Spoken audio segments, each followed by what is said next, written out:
All right, well, Yom Tov, everyone, and welcome to our Yom Kippur afternoon study session. It's a delight to be able to put this together, and we're particularly grateful to Bob Leonard, as always, to be able to make the technical things work. So what we're going to be doing is we're going to be reading through the book of Jonah. I've invited a group of people, some of our regulars from our Shabbat morning Torah and Tefilah study, to join us here. And they're going to participate. These people are all veterans. They're of different ages, different genders, different experiences, and they'll bring their own perspective to it. Now, I just want to say, before we go any further, I want to give special kudos to the Shabbat morning group. Torah and Tefilah was started way back when I first came here to Kol Ami, because we just didn't have anything going on regularly on Saturday, and I decided whether we had a minyan or not, we were going to gather on Shabbat. And it has evolved into a Torah study group, but most importantly, and I think the most beautiful thing about this group is the role that they play in preparing our B'nai Mitzvah candidates for their life as a Jewish adult. What happens here that doesn't happen anywhere else is that people can come, whether they're young or old, and without judgment, they can practice their Hebrew and lead Hebrew prayers, and everyone is very supportive. And beyond that, when we do our Torah study together, it is a young person's first exposure to Jews thinking Jewishly as adults. It's unlike anything they experience in religious school. And so I think it's a very important experience, and everyone in this room contributes to making that special environment happen. So I'm going to acknowledge who we have here. We've got, of course, Helena Shapdossi, who is a major pillar of this congregation. We have Melissa Hart. We have Gary Jacobs, also a longtime participant in our program. We have Shula, who represents the younger generation, right? And so you may treat her with all the tokenism that comes with that, but she actually has interesting things to say. Her father, Dr. Armentor, who has been a regular on and off with this program for years, and of course another pillar next to me, Bruce Cohen. So each of them will have something unique to contribute and say, and I hope that you too have insights that you can shout at the screen as we go. So we're going to be studying the book of Jonah, and we're going to begin with a bracha, as we always do. Baruch atah Adonai Eloheinu melech haolam, Asher kitshanu b'mitzvotav v'tzivanu la'asok b'divrei Torah. So what I'll do is I'm going to start by reading the first chapter, and then we'll go back through it, and people will share observations or thoughts they have. People can ask questions. People can have a direct thought. We'll just see where it leads us. Jonah 1:1. The word of the Lord came to Jonah, son of Amittai. Go at once to Nineveh, the great city, and proclaim judgment upon it, for their wickedness has come before me. Jonah, however, started out to flee to Tarshish from the Lord's service. He went down to Joppa and found a ship going to Tarshish. He paid the fare and went aboard to sail with the others to Tarshish, away from the service of the Lord. But the Lord cast a mighty wind upon the sea, and such a great tempest came upon the sea that the ship was in danger of breaking up. In their fright, the sailors cried out, each to his own god, and they flung the ship's cargo overboard to make it lighter for them. Jonah, meanwhile, had gone down into the hold of the vessel, where he lay down and fell asleep. The captain went over to him and cried out, "How can you be sleeping so soundly? Up, call upon your God. Perhaps the God will be kind enough to us, and we will not perish." The men said to one another, "Let us cast lots and find out on whose account this misfortune has come upon us." They cast lots, and the lot fell on Jonah. And they said to him, Tell us, you who have brought this misfortune upon us, what is your business? Where have you come from? What is your country? And of what people are you?" "I am a Hebrew," he replied, "a worshiper of the Lord and God of heaven, who made both sea and land." The men were greatly terrified, and they asked him, "What have you done? And when the men learned that he was fleeing from the service of the Lord, for so he told them, they said to him, what must we do to you to make the sea calm around us? For the sea was growing more and more stormy. And he answered, heave me overboard, and the sea will calm down for you. For I know that this terrible storm came upon you on my account. Nevertheless, the men rowed hard to regain the shore, but they could not, for the sea was growing more and more stormy around them. Then they cried out to the Lord, "Oh, please, Lord, do not let us perish on account of this man's life. Do not hold us guilty of killing an innocent person. For you, O Lord, by your will, have brought this about." And they heaved Jonah overboard, and the sea stopped raging. And the men feared the Lord greatly. They offered a sacrifice to the Lord, and they made vows. All right, that's chapter 1. So, who immediately has anything that they're reacting to in this? I've been to Jaffa in a storm. Mm-hmm. I can see how it would break up a ship. Oh, yeah. Even though it was the Mediterranean, it was... Yes, no, absolutely. And these are not, we're not talking about a big ship. Yeah. You know, these little cargo ships that they used to sail, we've got some of them that we found underwater that sank, and they're giant fishing boats, basically. So don't have an elaborate picture in your head of a giant sailing vessel from the age of sailing. It's a small coastal vessel that would go along. So, what else? Well, I can't imagine, verse 5, I can't imagine in a big raging storm going down into the hold of a ship and being able to sleep. Yeah, so what do we make of Jonah here? I mean, let's take that whole first 5 verses. Jonah, who, if you're familiar with the biblical source material, is mentioned elsewhere where he served as a prophet to God. So it's not like this is the first time this has ever happened to him. What's going on here? He is told at once to go up, and that's the verb that's used in the Hebrew, to Nineveh, and we are told instead he goes down. First he goes down to Joppa, then he goes down into the boat, and then he goes down into whatever the hold was in order to fall asleep. So we have a sort of verbal signal of just how determined this man is to escape what's happening to him. Okay, so Go ahead. No. I feel like him going down to the ship kind of symbolizes that, he's obeyed God before, and he's, kind of seen that, but like he doesn't really, he's kind of saying, oh, God's not gonna kill me. He's, Okay. He's harm me. Right. Kind of taunting.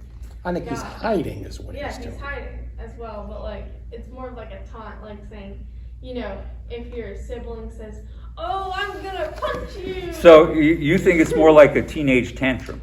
Yeah. Well, and my wife, Robin, says the same thing. She says, who can fall asleep in a rocking boat like this? It has to be a teenager. Well, so I kind of feel like his mental state is such that he's got this anxiety and maybe a bit of depression that he's being called to do something he doesn't maybe want to do or could do or whatever. And personally, when I'm stressed and anxious and depressed and all those things, I tend to go to sleep. Gotcha. So I can definitely see where he would kind Right. of just be So, hiding. I mean, we can So sort of it's an psychologically escape. see It's him. an escape. He's hiding from God, the world, everything. Mm-hmm. Alina? If he can escape, why can't all of these men escape? Okay. So, which brings a really important question to light. In order for God to get Jonah to comply, he places other people in jeopardy, right? The use of the storm, which is quite distinctive, creates a social situation of jeopardy. And other people become participants in this. Why tell us the story this way? Why has the author put all of these other people in jeopardy to help us understand Jonah? Well, he's pretty selfless. Mm-hmm. When push comes to shove or when storm comes to both, Right? He said, what will make this go away? He could have said, 5 of you have to go. Yes. I know the Lord, and the Lord wants you and you and you off the boat. Mm-hmm. Instead, he said, no, it's me. It's me. So when absolutely forced to do it, Jonah does the right thing. Right? He is not interested in doing this, and it's not clear why. You know, the description in the book of Kings of Jonah is he's sent on a mission. He's successful. So why is he afraid of doing this again? It worked once for him under the guidance of God. What does he know about Nineveh that he doesn't want to go there? Yeah, do we know anything about Nineveh? Not yet, we don't. Not yet, we don't. So let me tell you just a little bit of background. So Nineveh would be, according to the setting of this story, would be the capital of the Assyrian Empire. The Assyrians are infamous for the ruthless way that they conducted their imperial wars. Even more, in an age when people were very ruthless in the way they conducted their imperial wars, the Assyrians were infamous for torturing people, dismembering them, chopping off hands, all this sort of thing. They're sort of the Nazis of the ancient world. And so if you were a reader who was familiar with the Assyrian Empire, you would have an immediate sense of why Jonah doesn't want to go there. These are horrible people. Why would I want to go to Berlin in 1939? You know, if I were Jewish, that's sort of the sense of it. So there is a sense of self-preservation involved in this. Other thoughts or observations about that? Well, Abraham didn't want to go to Sodom and Gomorrah, Right. but he went. Mm-hmm. And we know what those towns were similar to Nineveh in so far as what was going on, what the people were doing to each other and with each other. Right. That God wanted to destroy those towns. It's true. We do have a theme in the Bible that, you know, a wise person, a virtuous person will avoid certain places or certain things. So that makes a certain sense. But, you know, this is divine exemption. God has said, you go and deliver this message for me. And it's also true that the prophets are often presented as reluctant. They're not excited to do whatever God is asking of them. This is Moses, this is Jeremiah, this is Isaiah. Each one of them raises objections, but they go. Jonah doesn't. Let's continue on and talk about the people on the boat, because I think these people, these sailors, are a very important factor in all of this. So each one of them calls to their own God.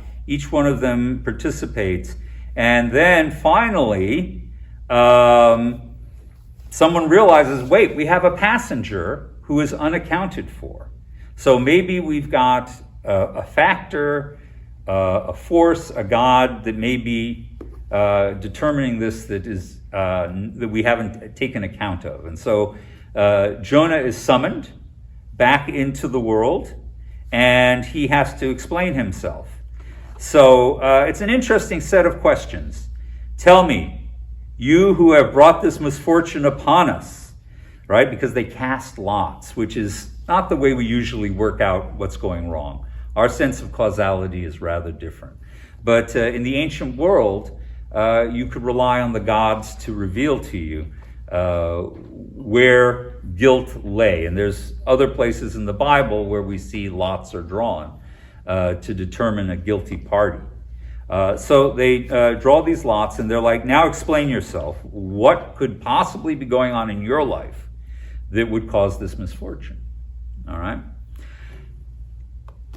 What do you think of these sailors?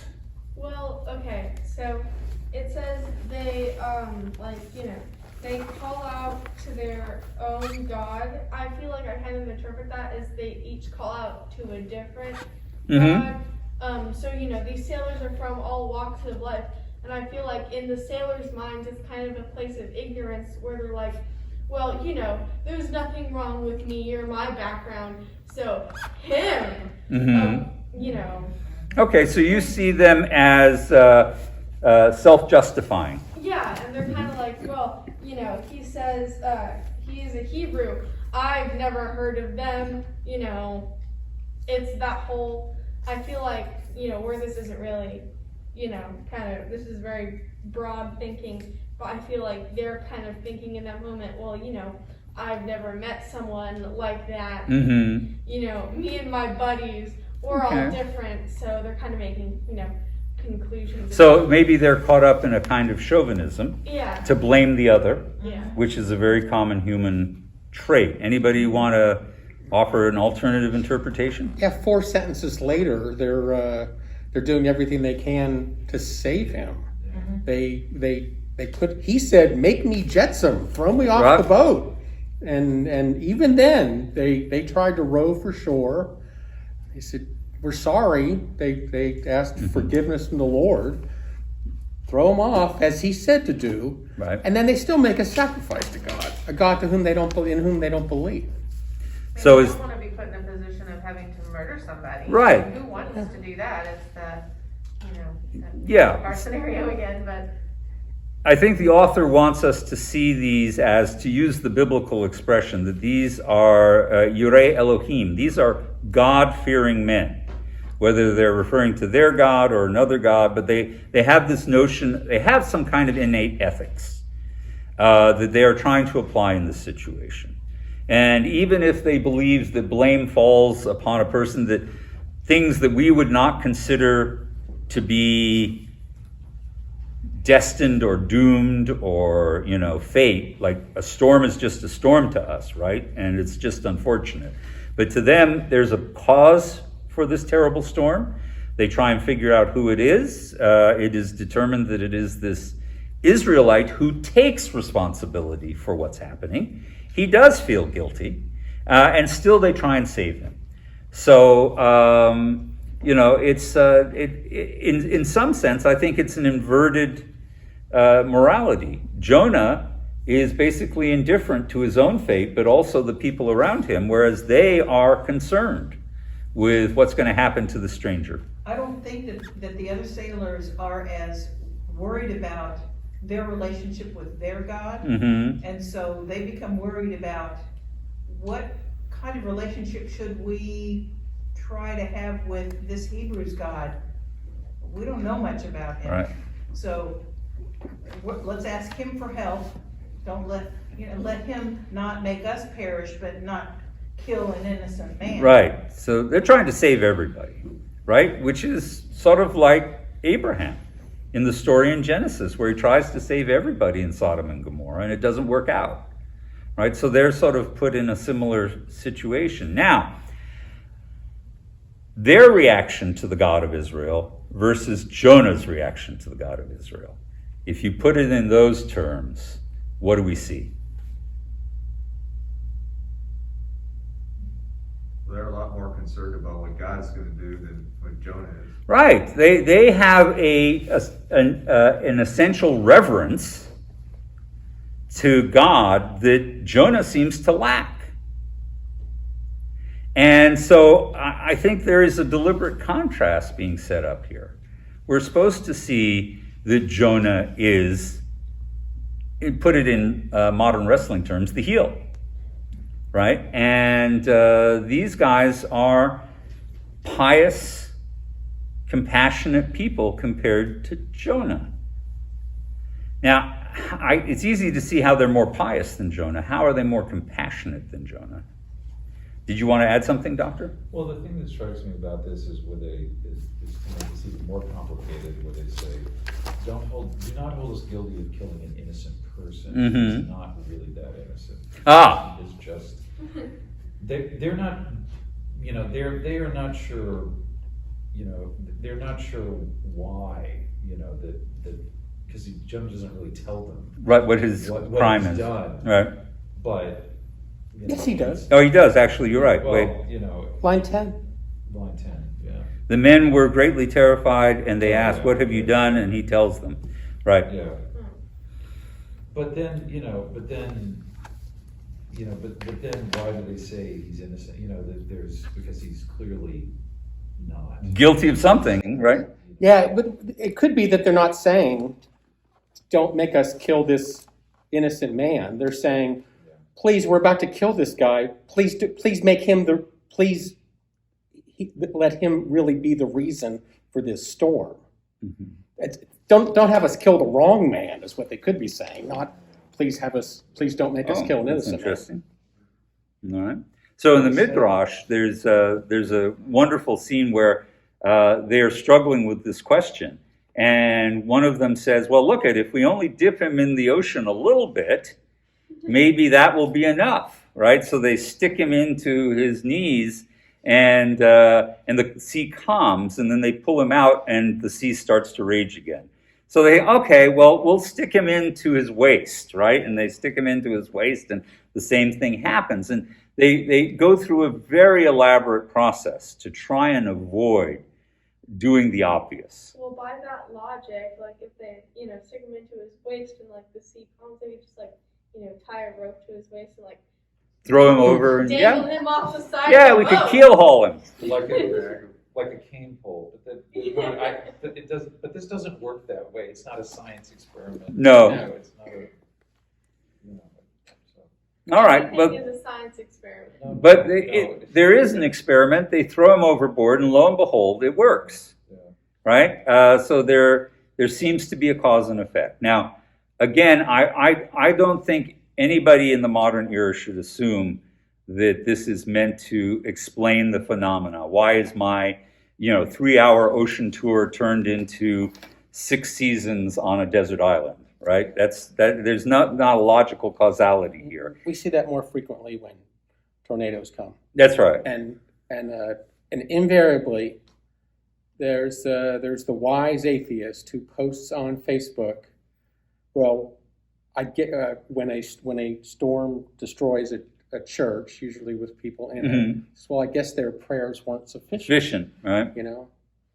Yeah, Rabbi, but they clearly do see cause and effect. They do right? see cause and effect, and I think the author is using this as a narrative device more than he's trying to tell you the theology of how God makes the universe work. Yes. so if they'd thrown him overboard and the sea hadn't calmed, Yep. Then they'd be bumped, right? Like witches in Boston and Salem. if they died, they really weren't a witch. Right. If they drowned, they were a witch, yeah. Now, just to call attention to the art of chapter 1, the going down, right? So Jonah keeps ending up going further and further down throughout the narrative. And of course, this is contrasted to the verb for going up to Nineveh, which is to go up to Nineveh. So he's, in effect, falling further and further away from God. And I think that the scene where he goes into whatever constitutes the hold, to go down to the hold, is a foreshadowing of what's going to happen next, right? Because he's entered into the chaotic belly of the storm, and now he's going to enter further into chaos. All right, now this is chapter 2 that we're coming up on. Before we go any further, does anybody have any other reflections? Let me ask this question. What is the central theme of chapter 1?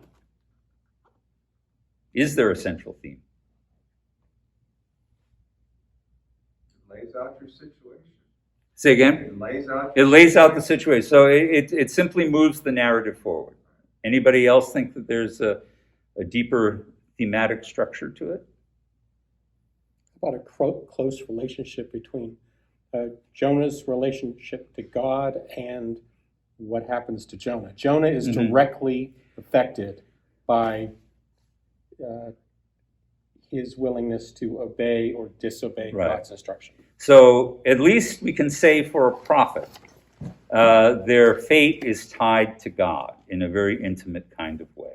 And the more you rebel against God, the more the consequences are going to arise under this. Yes, Doctor? The thing that bothers me about this, in verse 7, is where they cast the lots. The lots turn out to be right. Mm-hmm.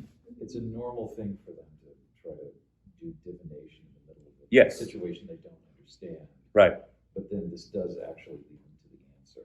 Mm-hmm. So, I mean, there's something, I mean, they engage in a rather impious act, in this regard. Well, so you think of divination as impious? Yeah, I mean, Only for Jews.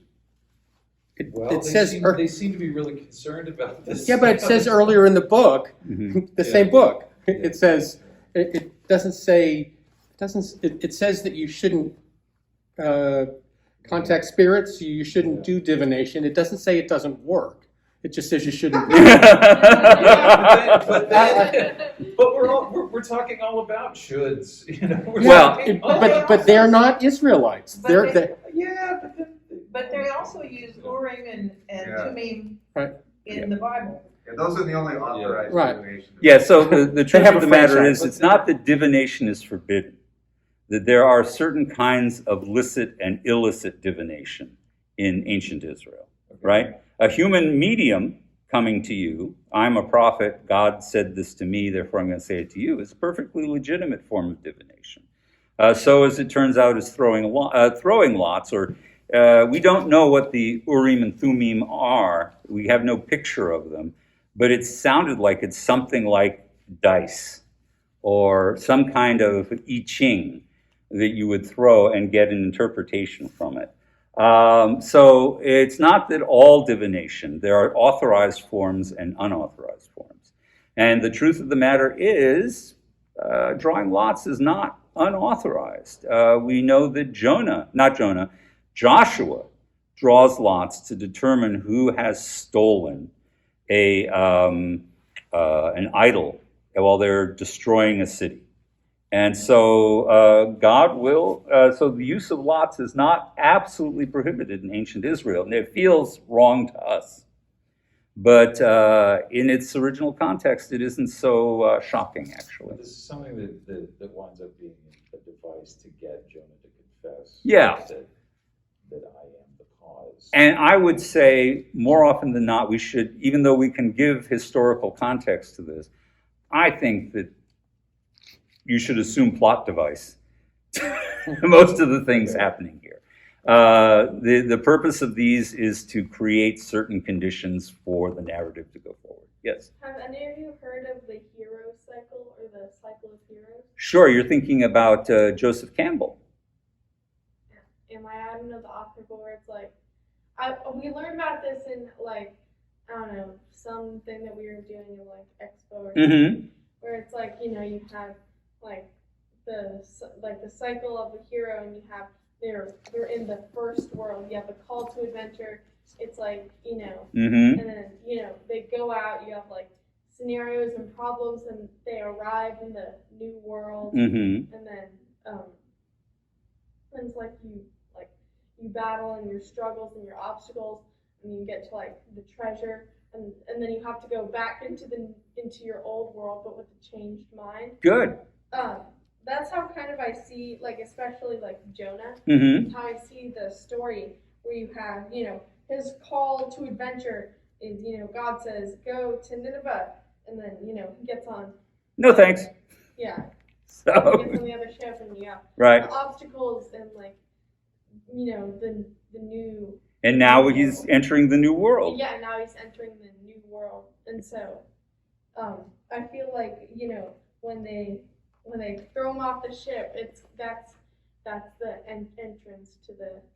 I would agree. And if I were to say anything, the only thing I would reframe Campbell is that I think this is meant to be an anti-hero cycle. That, Jonah doesn't take the call to adventure. He flees the call to adventure. And so, but he's going to go through the cycle. He's going to change. He's going to grow. He's going to have a transformation. He is going to achieve something, but we'll see how. Does it sort of, pardon the expression, bass-ackward? He arrives at his goals despite himself. You're floundering. Thank you. Which brings us, a nice segue, to would somebody read chapter 2, which is very short and mostly a poem? I'll read it. Okay. The Lord provided a huge fish to swallow Jonah, and Jonah remained in the fish's belly for 3 days and 3 nights. Jonah prayed to the Lord his God from the belly of the fish. He said, "In my trouble I called to the Lord, and he answered me. From the belly of Sheol I cried out, and you heard my voice. You cast me into the depths, into the heart of the sea. The floods engulfed me, and your breakers and billows swept over me. I thought I was driven away out of your sight. Would I ever gaze again upon your holy temple? The waters closed in over me. The deep engulfed me. Weeds twined around my head. I sank to the base of the mountains. The bars of the earth closed upon me forever. Yet you brought up my life up from the pit, O Lord my God. When my life was ebbing away, I called the Lord to mind. And my prayer came before you, into your holy temple. They who cling to empty folly forsake their own welfare. But I, with loud thanksgiving, will sacrifice to you. What I have vowed, I will perform. Deliverance is the Lord's. The Lord commanded the fish, and it spewed Jonah out upon dry land." All right. Now, so a very, very short passage. I would describe it as moving from the sublime to the ridiculous, and I'll tell you in a minute why that is. But so he finds himself in the belly of a fish for 3 days and 3 nights. Anybody have the background to associate that with any other religious narrative? Oh, 3 days and 3 nights, and then there's some sort of coming out. Yeah, it's a 3 I days. think I'm vaguely familiar with the story. It may have to be something to do with groundhogs. No, wait, no. It's, of course, what's happened here is what's called, in biblical terms, a typology. That we have later in the Christian scriptures the narrative of Jesus dying on the cross, descending to hell for 3 days, and then rising again in glory. That is, everyone, I think most scholars agree, is a deliberate echo back to this story of Jonah. Jonah in the whale finds himself in the pit of death. And 3 days later, he's going to be released from it. And we can even see it in the poem. In my troubles, I called to the Lord. He answered me from the belly of Sheol.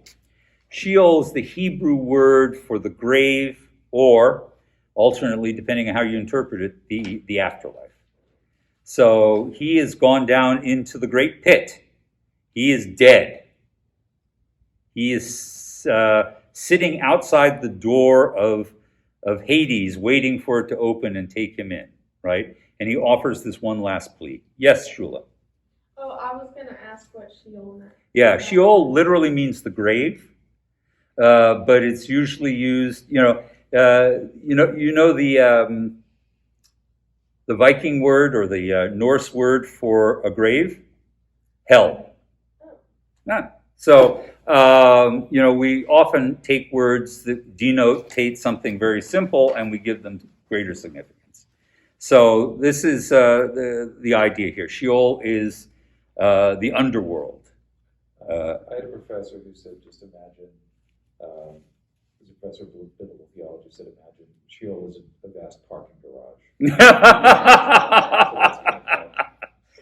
Yes, and can you think of anything more desolate than a vast parking garage, right? It's creepy. It's not terrible, but it's full of unseen things. It's not well lit. It's actually an excellent description of how the Israelites probably envisioned the underworld. That's very good. All right, so he undergoes this trial in the new world, as Shula calls it, and he offers this poem. Anything odd about this poem that strikes you for a guy who's sitting in the belly of a giant fish?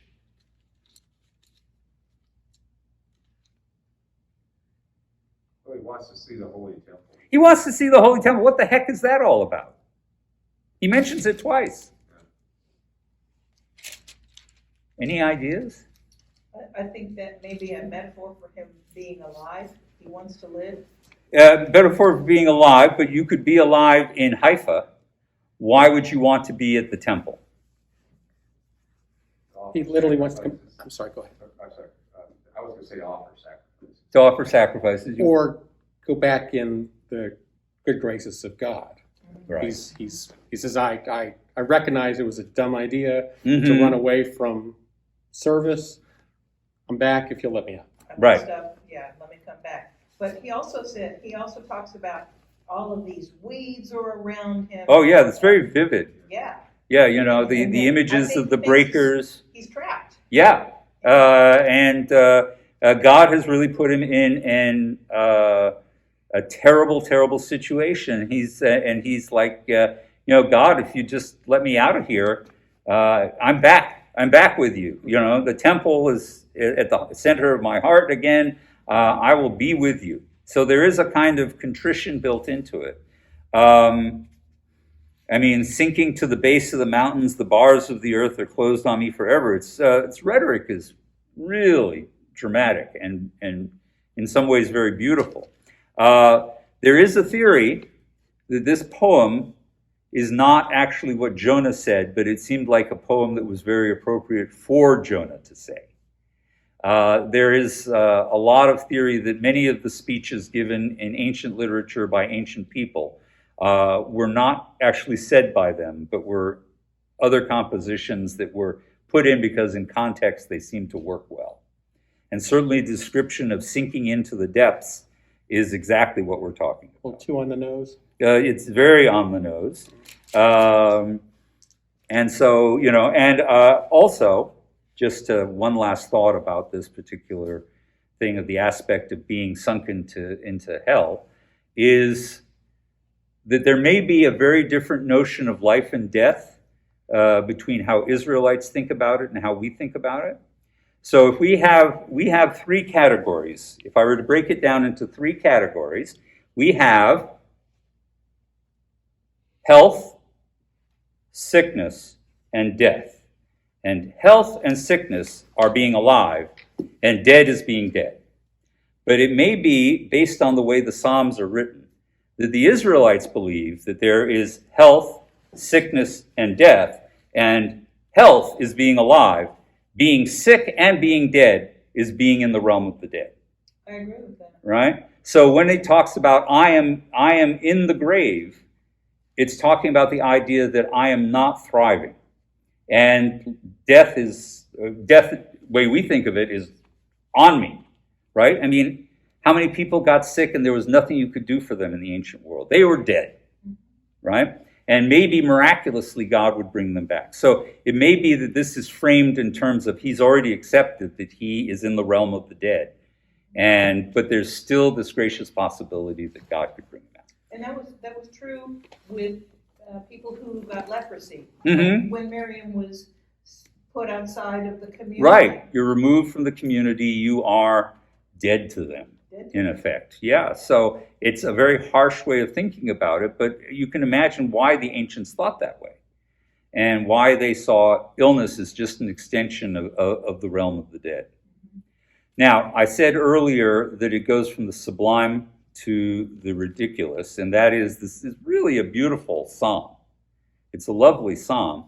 And then it concludes rather abruptly with the line, and the Lord commanded the fish, and literal translation is, and it vomited Jonah onto dry ground. All right? So, this, here we are, he's given this beautiful, monologue, soliloquy. God, I recognize my mistake. I want to return to the temple. I want to return to the orbit of your service. And he is accepted, and it comes in the form of being, upchucked. He is a round-trip meal ticket. He is Technicolor yawn. He is, it's funny, and I think the ancients would have laughed at it because that line just comes so abruptly and after the poem. All right, so let's now look at chapter 3.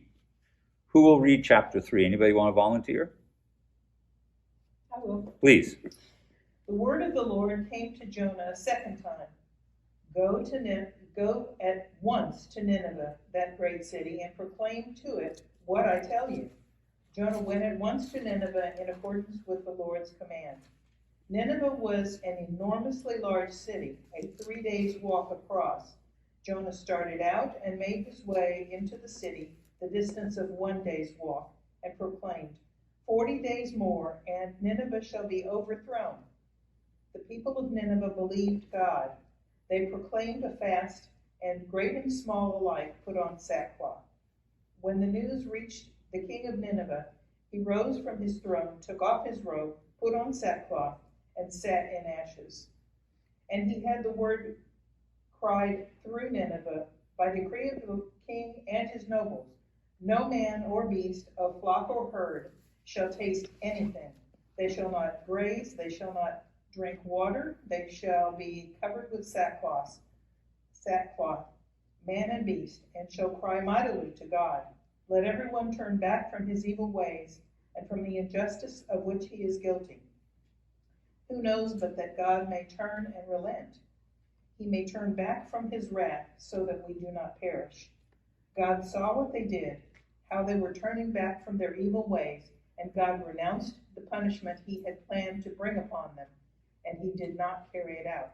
All right.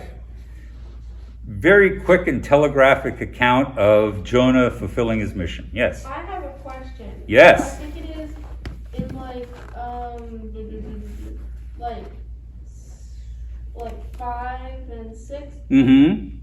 No, it's 4 and 5. 4 and So 5. It says, Jonah started out and made his way into the city, the distance of 1 day's walk, and he, Yep. Jonah, proclaimed, 40 days more, and Nineveh shall be overthrown. In verse 5, it says, the people of Nineveh believed God. Yes. Why do they use those words interchangeably? Which words are you thinking of? Well, it says Jonah proclaimed it. Oh, Jonah proclaimed it, and they believed God. So God. I think that's just an ellipsis between the idea that Jonah, speaking as a prophet, is speaking the words of God, and then they recognize that. So they, well, yes. It's like, if I don't know this, but if he's never been to Nineveh before, how would they know that he's a prophet? What an excellent question. That is, I think, precisely the head-scratching aspect of all of this, right? Jonah gets there. He's been told to proclaim. It's a giant city, 3 days walk across. We have no idea what that is. Actually, the phrase translated as enormously large city is, in Hebrew, is actually godly large, or we would say ungodly large. It's gigantic. It's sprawling. It's Mexico City, right? And he only bothers to go a third of the way in. So he is doing the minimal he needs to do to fulfill this. What? He's 1/3? Yeah, if he's gone he's gone the radius. Oh, you're right. No. He's gone 2/3 of the radius. Thank you. All right, good. We've got to keep our math straight. This is important. He's downtown. He's downtown, right? He's in the in the immediate suburbs, So he goes in. He makes this proclamation, very, very terse proclamation, 40 days more, and Nineveh shall be overthrown. And then everybody reacts to this. It seems so ridiculously implausible. Why should they believe him? And why did they move so fast? I mean, they have 40 days here. They have 40 days, but the reaction is immediate. So again, imagining that we're not describing a historical event, but the author wants us to take something away from this description. What is the author trying to convey to us? Well, Jonah has an air of believability. Okay. Perhaps because somebody saw him get spewed forth. Well, yeah, okay. And showed him the way into town. Okay. I believe Stinky over here. I wouldn't believe what I saw. That's right. Okay. So we could infer that they have some knowledge of Jonah's background and his circumstances. But what else could we possibly conclude from this rapid turnaround by the people of Nineveh? Well, the king believed Mm-hmm. Jonah. Right? And so the king made it clear to everyone, you will do this. Right. He said, everyone And we'll do it. Man and beast. But how remarkable is that? The king didn't even hear Jonah speak. All he hears is the rumor of Jonah, and that's enough for him to respond to this. This is so over the top. that the author wants us to draw some conclusions about this. Yes? Could it be that when Jonah had his turnaround, Mm-hmm. his thought process turned around, that he now sort of exudes this newfound belief in This charisma that Yeah, is persuasive. He's got this new confidence that's exuding Right. that people are suddenly attracted to what he's saying and Sure. believing him. Couldn't it be that they were already of a mood to repent? One wonders whether they were already predisposed to respond to this. All right? Maybe there's something lacking in their culture. There's a feeling that all these conquests, all these slaves, there's something more in life, and we're missing it. But God said it's a wicked city. Mhm. So God didn't say, well, it's a somewhat wicked city. No, it's a completely wicked city. So, yes. I have no historical background here, but is Right. it such that maybe they were on this path and sort of taken along by the current of the wickedness, Mhm. and they were starting to think about, why are we on this path? What are we doing here? And suddenly Jonah shows up, and he's the Maybe symbol we're the to bad them guys. of, so this is. I was questioning this. This is now why I need to turn around. Good. And you're saying, Bruce? We've got the death's head on our hat. Yes, right. Maybe Yeah. we're the bad guys. Yeah, that's right. Maybe there's a sudden realization that they've been hearing. There's this thing we call cognitive dissonance, where we believe one thing, we believe it, we keep encountering contrary information, but we resist that contrary information. Then suddenly there's that tipping point where we realize, oh my God, I am the bad guy.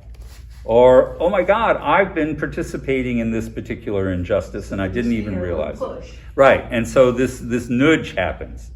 But again, I want you to consider the contrast between the reluctance of Jonah to do what he's being asked to do and the ready compliance, The immediate. the immediate willingness to change from the characters. Yes?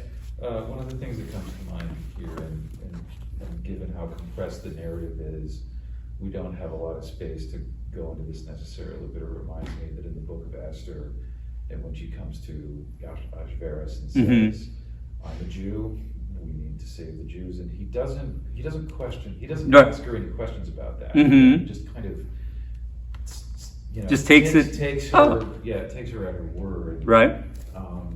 Their personal relationship aside, and then, kind of sends out the message, let us all now convert to be, Mm-hmm. to being Jews, and it happens in kind of the same way that they don't really question. They don't get into it with Jonah about this. Right? Yes, they just accept it in the way that we don't assume human beings are going to behave, right? And they embrace it. Now, again, you're right. The narrative is so terse that we can fill in any number of rationales, scenarios, things, which is why Jews keep writing little stories about these things. We want to fill in those gaps. Why were they so open to these questions? But that's what we're invited to do in any Jewish scripture, is to participate in the story, to make the story meaningful for us by making sense out of it for ourselves. Okay, but then there's another interesting aspect. You mentioned about that element of people converting at the end of the book of Purim, right? They convert to Judaism. That doesn't happen here, right? It's not about Jonah telling them you're worshiping the wrong God. He tells them you're wicked, and they're like, oh my God, we're wicked, right? So it's not about a religious conversion, it's about a moral conversion. All right, so now we've seen the elementary pieces of the story and how it all plays out. And then we have the coda, which is chapter 4, which is, how does Jonah respond to all of this? Okay, so I'll pick it up again for chapter 4, our final chapter. This displeased Jonah greatly, and he was grieved. He prayed to the Lord, saying, "O Lord, isn't this just what I said when I was still in my own country? This is why I fled beforehand to Tarshish, for I know that you are compassionate and gracious God, slow to anger, abounding in kindness, renouncing punishment. Please, Lord, take my life, for I'd rather die than live. And the Lord replied, Are you that deeply grieved? Now Jonah had left the city and found a place east of the city, and he made a booth there, or a sukkah, as we would say, and sat under it in the shade until he should see what happened to the city. The Lord God provided a ricus plant, which grew up over Jonah to provide shade for his head and save him from the discomfort. And Jonah was very happy about the plant. But the next day at dawn, God provided a worm which attacked the plant so that it withered. And when the sun rose, God provided a sultry east wind, and the sun beat down on Jonah's head, and he became faint. And he begged for death, saying, I would rather die than live. And then God said to Jonah, Are you so deeply grieved about the plant? And he said, Yes, I am so deeply that I want to die. And then the Lord said, You cared about the plant, which you did not work for, and you did not grow, which appeared overnight and perished overnight. And should I not care about Nineveh, the great city, in which there are more than 120,000 persons who do not yet know their right hand from their left, and many beasts as well? Which is a really peculiar place to end the story. All right, so let's go back and reflect on Jonah's reaction to his success. For the second time in his prophetic career, he has successfully achieved what he was sent to do, which is to bring the people to turn. And it's all worked out. And his reaction is, You destroyed my credibility. yeah, okay. So how was his credibility destroyed? He said they were going to be overcome. Yeah, Jonah never actually said, unless you repent.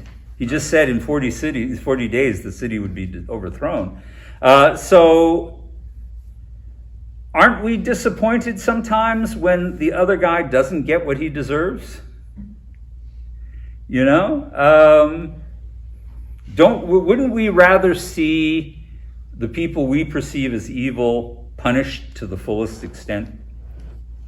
And has Nineveh escaped justice? Gotten a pardon on the eve of... It got a pardon on the eve of the night of execution. That's right. So, and for a lot of people, that's a very unsatisfactory situation, right?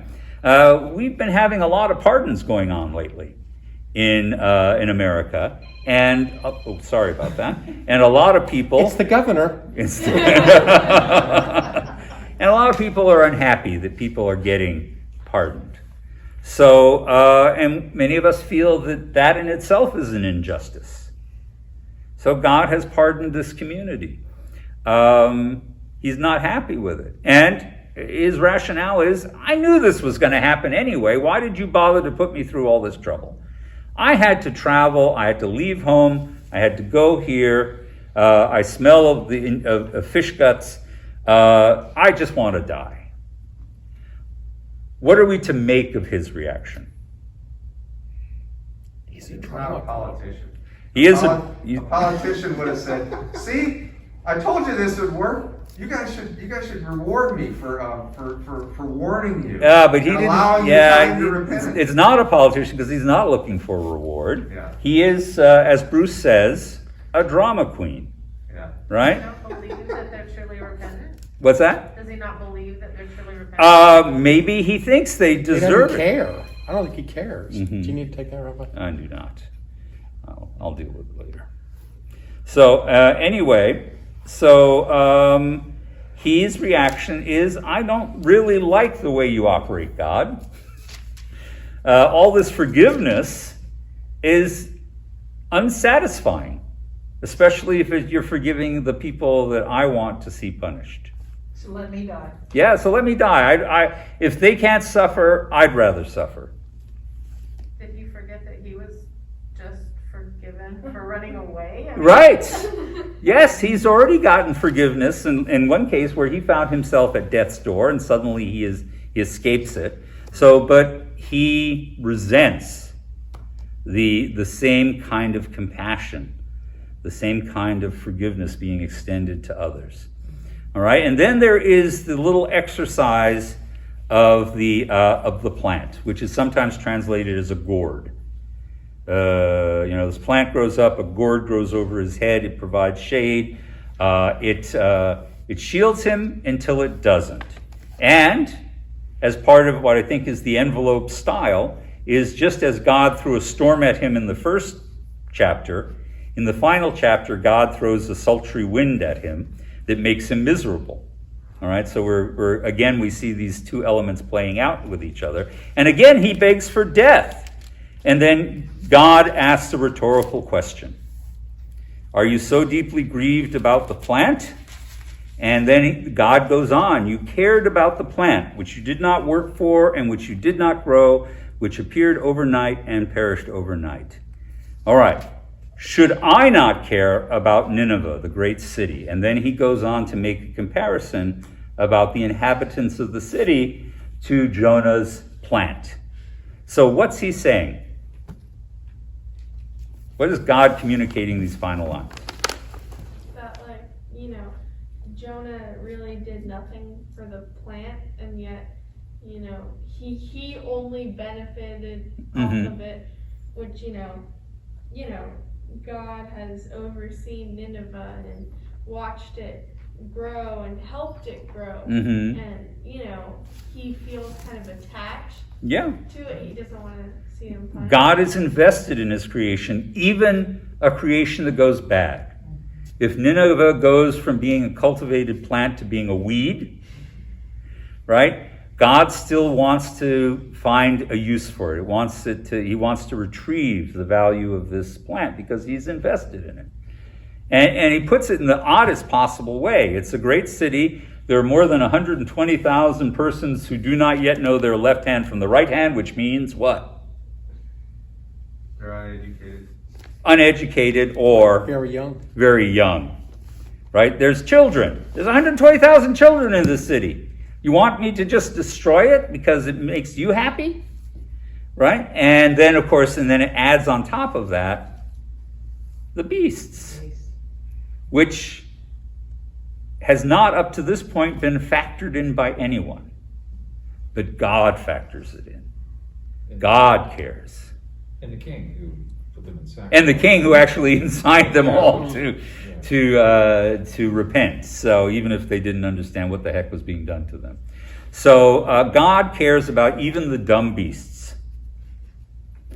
And shouldn't we? So what is the point of this story and why are we telling it on Yom Kippur? God grants forgiveness to both Jonah Mm-hmm. and the people of Nineveh. Right? And hopefully he'll grant... Right. So the ultimate theme that connects this to Yom Kippur is the idea that God is waiting for us to turn around, and God will be there to receive us when we do. Even if, whether it's an easy turning, oh, I've been meaning to change my life forever and now I have the opportunity, or it's a really difficult, I'm just going to fight this to the bitter end, but finally doing it, right? Whether you do it reluctantly like Jonah, or whether you do it with aplomb and enthusiasm like the people of Nineveh and the shipmen, God is waiting for us. And then I also think that there is a subversive anti-nationalist tone to this, right? Look at this jerk, the prophet of God, who does all the wrong things. And in comparison, all these Gentiles he encounters are more than ready to do the right thing if they can. Not him, but them. So Israel, look at yourself. Why is it that other people are more receptive to the message than you are? You're my people. Get your act together. So I think it's satirical. It is meant to poignantly make us think about ourselves and realize that our resistance, our objections, our hesitation to change is really silly. It takes nothing, and there are benefits that accrue to us. Yes, And a couple of different things, just look at the narrative. please. The shipmen can see the storm raging all around them. Mhm. They understand there's a demonstration of power there. Mm-hmm. Jonah walks into Nineveh. He doesn't have anything except just this one line. Right. You know, and then everybody, oh well, of course, you know, and Right. nothing happens, and then Mhm. and then again, nothing continues to happen, and Right. they repent anyway. So, Yeah, so they don't even have Fire. the circumstances of the sailors to justify their reaction, yeah. but they are moved to do it anyway. Anybody else? So this is the last time we hear from Jonah? This is the last time we hear from Jonah. Now, he reappears in various midrashim and stories in medieval tradition, but this is the last time in the Bible. All right. There's a famous story about repentance that when we die and we go to the world to come, all of us will be brought in front of our sins, and we will have to look at them. And according to this midrash, when a righteous man comes before his sins, he looks at them and it seems like a mountain. And he says, how did I overcome that? And the man who never repented comes before all of his sins and it looks like a little pile of dirt in the middle of the road. And he says, how could I not overcome this? All right, so each of us experiences our struggles differently. Our perceptions like pain, our perceptions of what we can or cannot accomplish, what we can or cannot change is different. But ultimately, we need to understand that it is possible. Just as the righteous man overcomes the mountain, so the unrighteous person can step over the pile of dirt. And we just have to be able to see our way to doing that. And that's part of the Yom Kippur narrative. That's why Jonah is provided to us. I really appreciate you all participating in this, and I hope that everyone gives you a yasher koach when they see you, or see you online, or whenever they see you again somewhere in 2021. Thank you all for helping out creating this afternoon program.